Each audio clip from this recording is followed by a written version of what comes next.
What's up? Welcome back to Viewer Shows 2013, the Real People Power.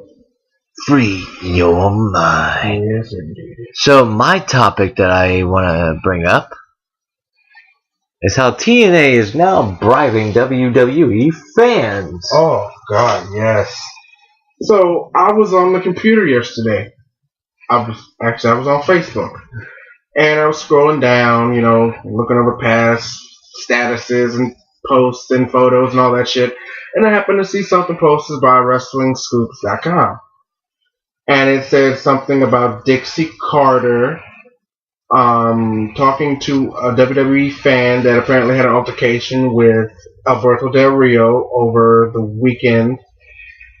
And she offers this fan a free admission to Bound for Glory, one of the pay-per-views, and like a meet and greet with a couple of the stars, or quote-unquote stars.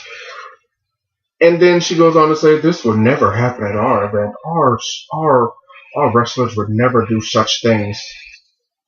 Bitch, Kurt Angle's done worse. Right? He's punched a fan. Bitch, you must really be desperate to get fans if you're going to stoop to that kind of crap. I can't believe TNA. The WCW wannabes. The wannabes, never was, and has been. The professional wrestling's rejects. There you go. Pretty much. This now becoming like an ongoing battle from TNA and WWE, just like it was with WCW and WWE. Crushed them. I hate TNA. I can't stand it. Everything TNA is a recycling shittier version of WCW, full of washed up nobodies, has-beens, and never was-es. Let me tell you a story about TNA. When it first came out, they did local events and a couple pay-per-views. Then Spike gave them a contract. They went on the air. But at first it was only a half hour. Their first air spot was a half hour long, and it was on Thursday. It was still Thursday nights. And then they got moved up to an hour, and then an hour into the 2-hour program.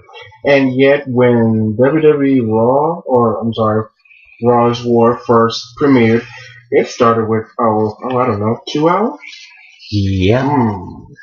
And then they went ahead and went from the octagon that they used to have for their ring, six-sided ring, into the square circle. Okay. Then the WWE, of course, has their steel cages match. So there's a nice pay-per-view that WWE has. It's called Hell in a Cell. Right? And every match is contested within the cell.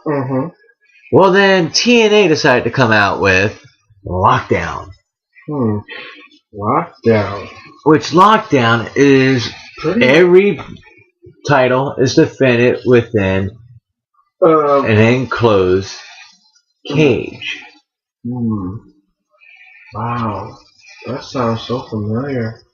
I think I've seen that before. Then you have WrestleMania, the biggest matches of the year. The grandest stage of them all. And then TNA has Bound for Glory. You see a trend here, everybody?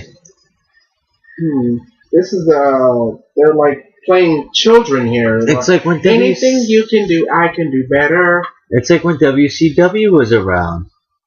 Everything that WWE did, guess what? WCW all of a sudden that week came out with the same thing or a match similar to when it happened on Monday Night Raw. Wow!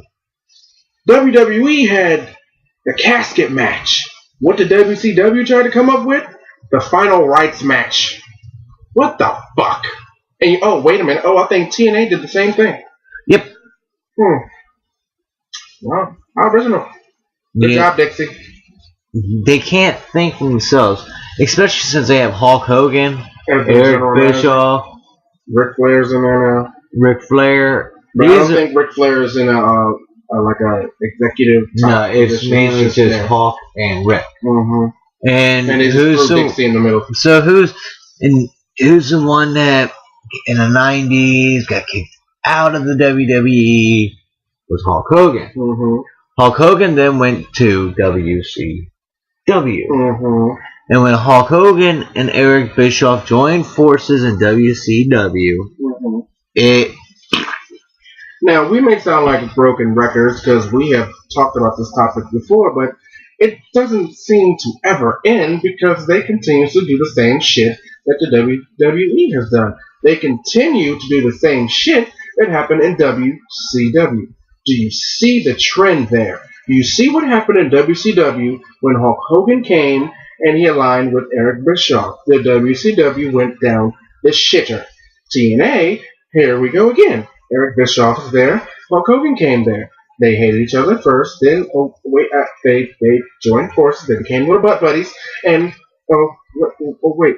TNA, where'd you go? TNA, down the shitter. Again. Do you see the trend?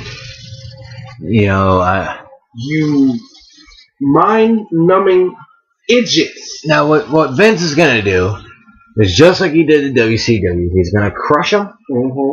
Take the wrestlers who had the potential that never been on, probably has not been on WWE yet, and bring them to the WWE.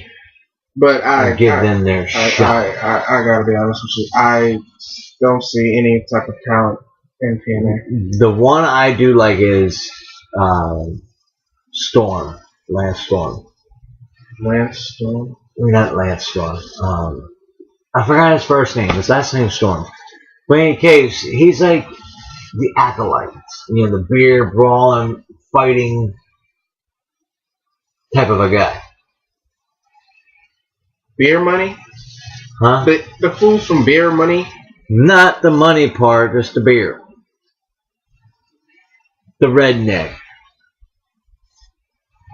Robbie Storm? No, it wasn't Robbie Storm. This goes to show how much I care. But in any case, he could come over. The only diva, I'm sorry, the only knockout I see there that has any kind of potential to be a WWE diva is, what's his name? I can't fucking, it's been so long since I watched TNA. ODB? No.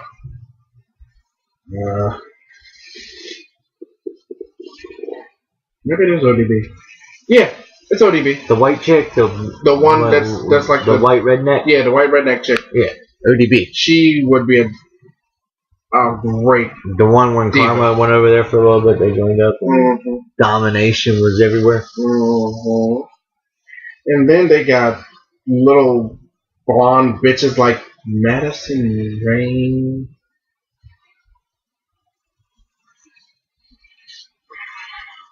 The beautiful people. The beautiful people.